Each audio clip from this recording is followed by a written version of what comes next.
Hi everyone, and welcome to EE323 Lecture 5. Today I'm going to be talking about diode models. You can find this in your book in sections 4.3 and 4.4. Okay, let's get started. So just to recap what we were talking about at the end of the last lecture, I was talking about this idea of an ideal diode. And in forward bias, right, we see that it can have any current it wants, but the voltage is going to be zero. And in reverse bias, there can be any voltage across it, any reverse bias voltage, but the current is going to be zero. So in reverse bias, this looks like an open circuit, and in forward bias, this looks like a short circuit. And this is actually one of the diode models we're going to be talking about today. Okay, so let's just go through what the diode models are. Just give them names before we talk about them. The first one is the ideal diode model that we talked about last time a little bit, and I'll talk about it more today. Then there's going to be a constant voltage drop model, a piecewise linear model, exponential model, and finally a small signal model. And basically with all these models, they get more and more difficult to work with, but they also get more and more accurate. And the small signal model is a little different than all of these, so I'll explain that somewhat separately. But in order of complexity, they sort of go like this. And the example circuit we're going to use to discuss these models is shown down here on the right. And basically, we're going to have a supply of 10 volts, a series resistor of 1 k ohm, and then a diode. And the voltage across it will be VD, and the current through the diode will be ID.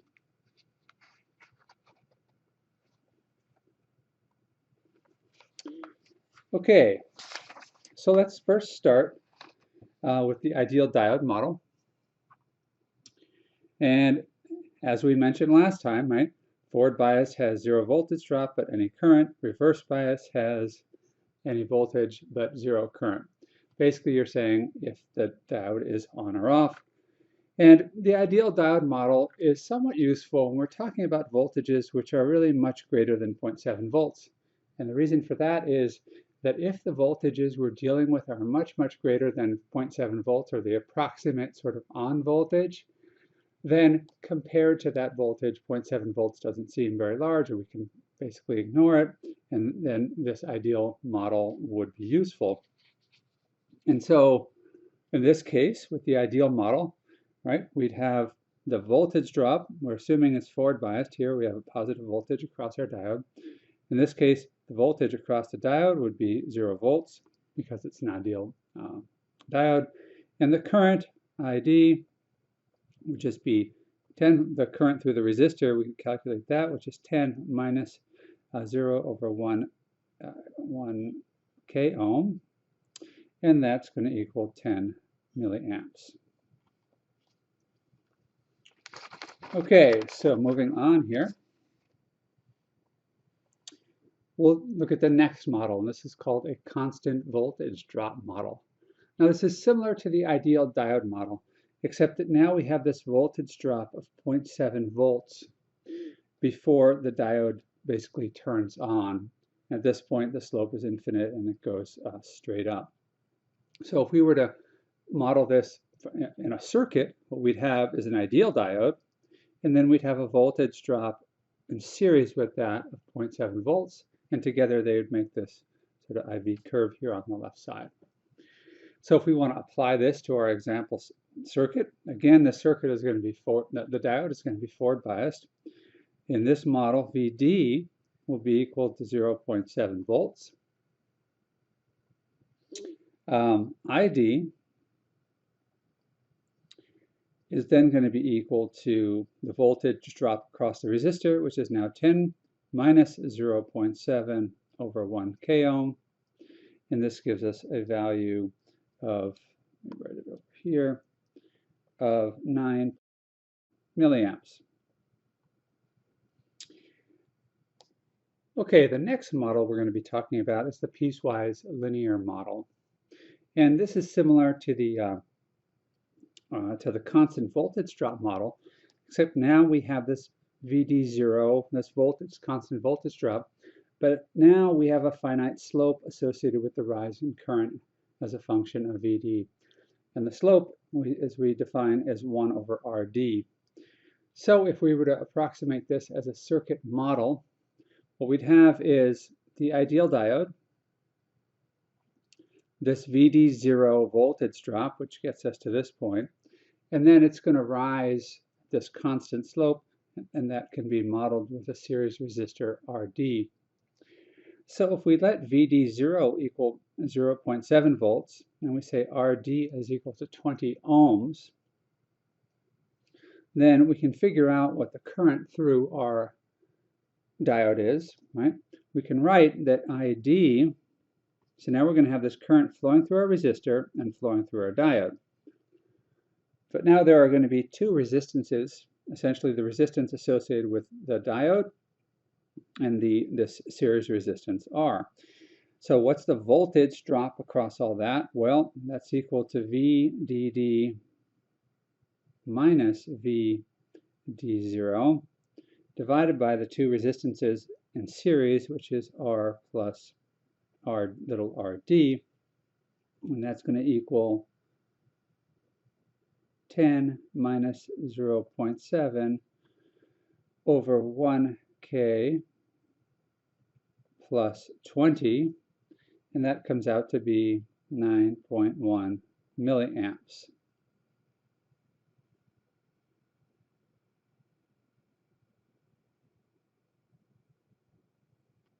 And we can then calculate what VD is, right? VD is equal to the VD0, this nominal voltage drop, right, plus the voltage drop across the series resistor, which will be ID little rd. And so that comes out to be 0.7 plus 9.1 milliamps times 20 ohms, and that comes out to be 0.882 volts, and that's the voltage drop across the diode. Okay, the next model we're going to talk about is the exponential model, and this gets a little bit more complicated.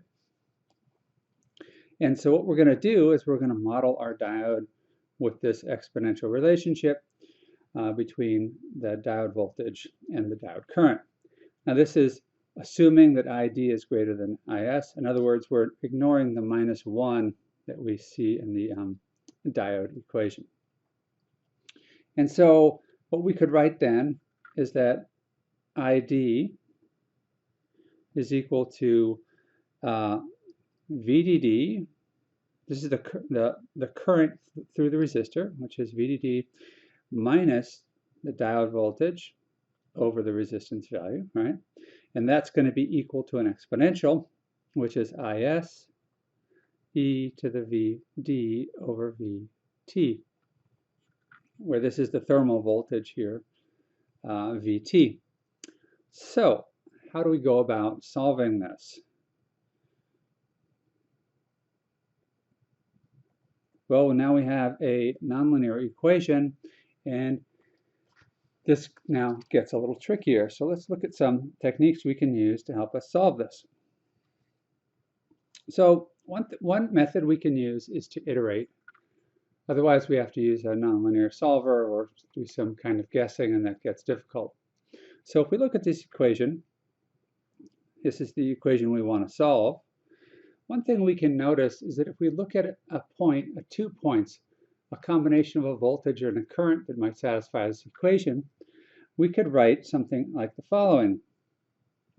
We could say I1 is equal to IS e to the V1 over VT. So this is a pair, the current that goes along with the voltage V1. So this would be the when VD is equal to V1. We can also write for a different point, I2 would be equal to IS e to the V2 over VT. So these are 2 points that might solve this equation. Now, if we combine these and we divide I2 by I1, right, we get an exponential, which subtracts the two voltages V2 minus V1. And then if we take the natural log of both sides, we end up with this relationship here, and this is going to help us as we try to iterate. Because the way we're going to iterate is we're going to start with a guess and then update our guess. So let's see how that works.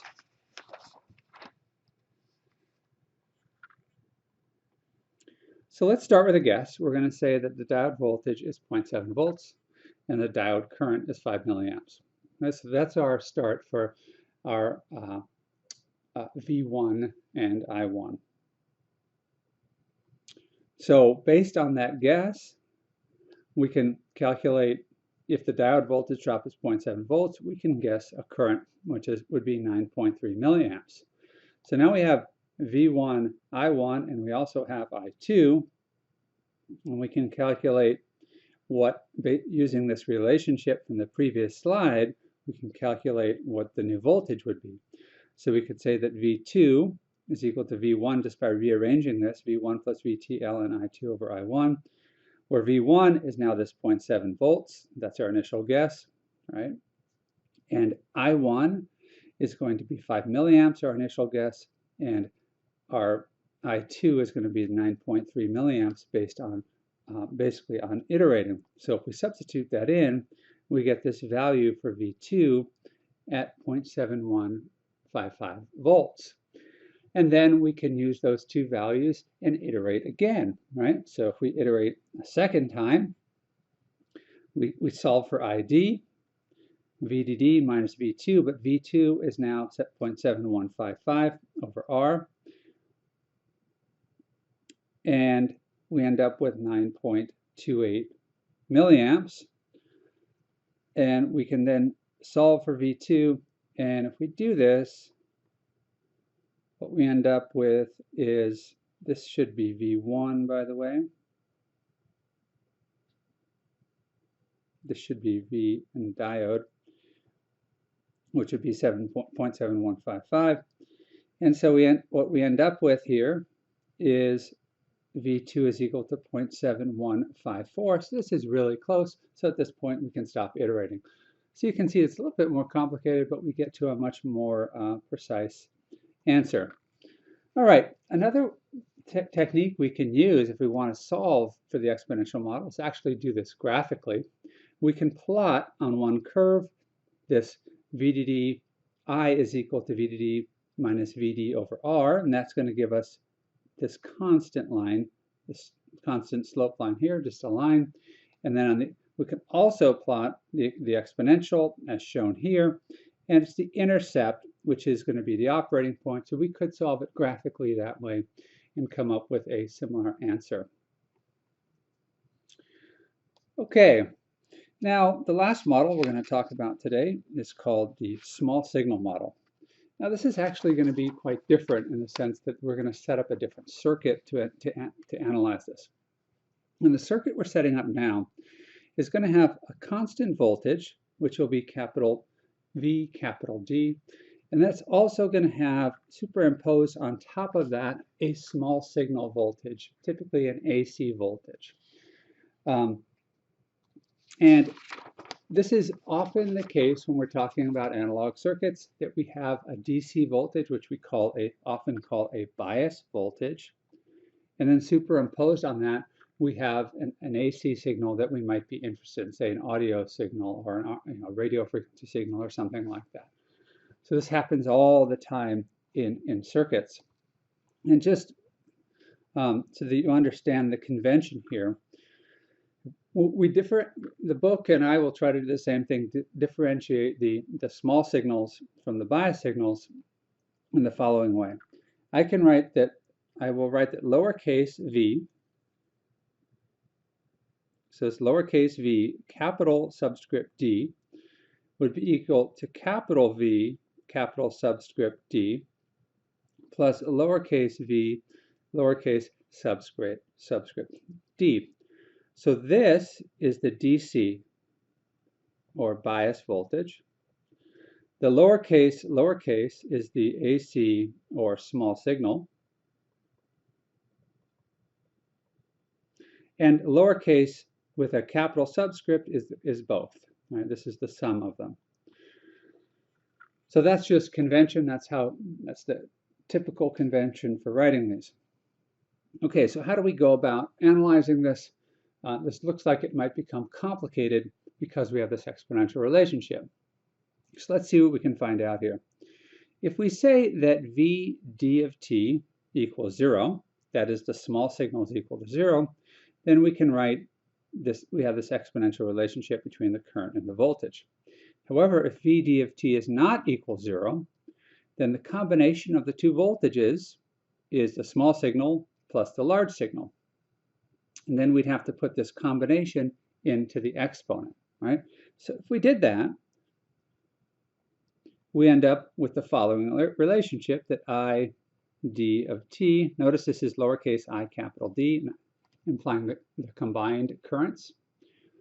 We have this exponential, the sum in the exponent. So we could simplify that a little bit and separate these two. And what we see here is that this represents a capital I, capital D, or a DC current associated with the DC source. And this over here represents the AC, or small signal current, right? And so what we can do is rewrite this, call this ID, and we can say that the combined current is equal to a constant ID times the small signal value, that's e to the VD over VT. So now we're starting to get a sense of our small signal model, but still we have this nonlinear relationship. So what do we do? So what we need to do is come up with an approximation for this nonlinear relationship right here. And what we're going to do is actually use a Taylor series and expand about the DC operating point. If we do that, if we apply a Taylor series and we assume that the signal we're talking about, VD, is much smaller than VT, keep in mind VT is about 25 millivolts at room temperature, then we can approximate this exponential using a Taylor series. Remember, e to the x is approximately equal to 1 plus x for small x.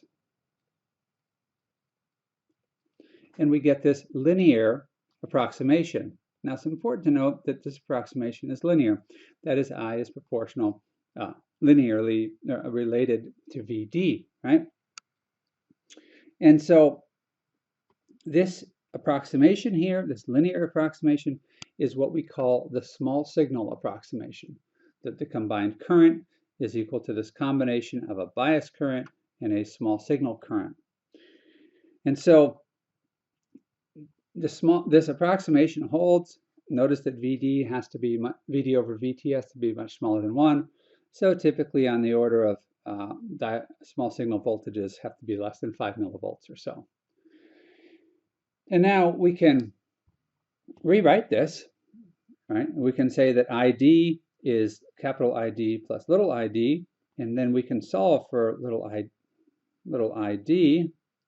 right? And we would say that little id is equal to ID over VT times VD. And this is what we call the diode, this term, small signal conductance. And we take 1 over that and we'd say that RD, which equals, would be VT over ID, is the small signal resistance. So I could rewrite this as ID of t is equal to ID plus little id over RD. Now, if we think about what this equation means, let's try to get a little bit more intuition about this on this next slide here. Before I talk about this figure, if we write that ID of t is equal to ID plus little id plus, hold on a second, this is a typo, this should be VD over RD, not ID, VD over RD. So this should be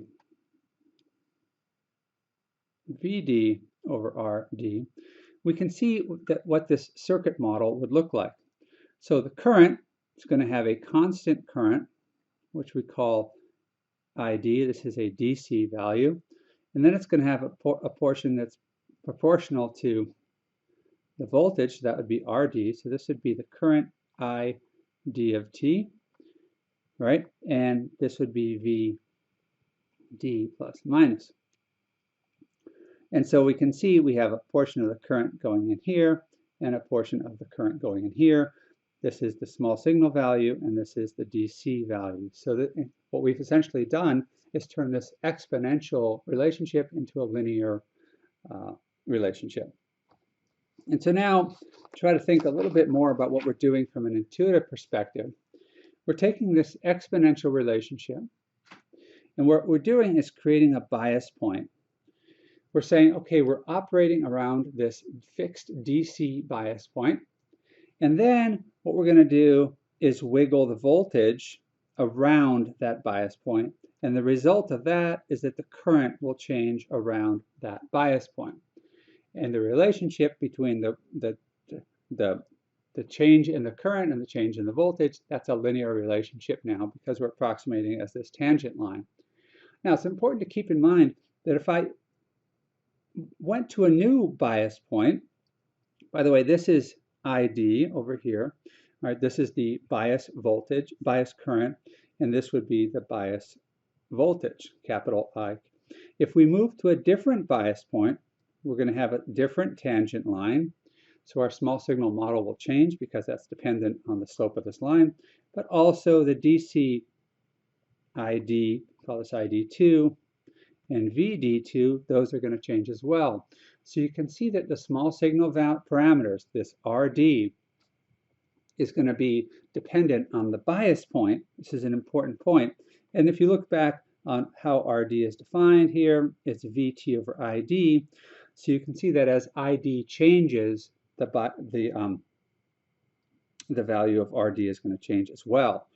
So this is a very important point to keep in mind, that we have a DC bias point, and that's going to determine, we can determine from that what the AC small signal model will look like. Okay, so let's try to apply this small signal model to an example. And the example we're going to talk about here is, let's say we have a diode. It's connected to a 10-volt DC power supply, and that has a 1-volt 60 Hertz ripple on it. Okay, so we have an AC superimposed on a DC. So if we want to solve this, right, and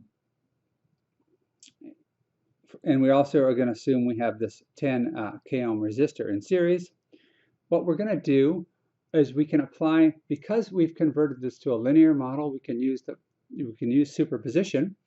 And what we'll do is we'll look at the DC circuit only. So if we look at the DC circuit only, that is, we basically turn off the AC and apply a DC value, we can calculate this DC bias point, the current and the voltage. So if we assume VD is 0.7, the voltage drop across our diode, then we can figure out what ID is, because the AC is now off, and that's 10 volts minus 0.7 over 10 k ohms, and that's equal to 0.93 milliamps. And so we'll say ID is approximately equal to 1 milliamp, which is consistent with our VD equal 0.7, right? We can then calculate what RD is. Little RD, this is the small signal resistance, and that's going to be equal to VT over ID, and that's going to be 25 millivolts over 0.93 milliamps, and that gives us 26.9 ohms. So now we can use this small signal value to figure out the AC response. And so now what we're going to do is disconnect the DC. Again, we're using superposition here, and we're going to only look at the AC response. And in this case, what we can say is that VD peak right, is equal to, we have a resistive divider, one resistor from the 10K, and we have another resistance, small signal resistance associated with our diode. And so the voltage across the diode, the small signal voltage, is going to be little rd over little rd plus 10K times, this is a 1 volt peak, 1 volt peak input. And so we can solve, and that gives us VD peak is equal to 2.68 millivolts. And so we can see that this is indeed less than 5 millivolts, which is good for our approximation of the small signal model. And finally, we can then write that the voltage across our diode would be, this is now the combined voltage, is approximately equal to the DC, which is about 0.7, plus the AC, which would be 0.00268 sine of 2 pi 60t. So we have the DC bias and the AC small signal. Okay, that's it for today's lecture. Thank you very much.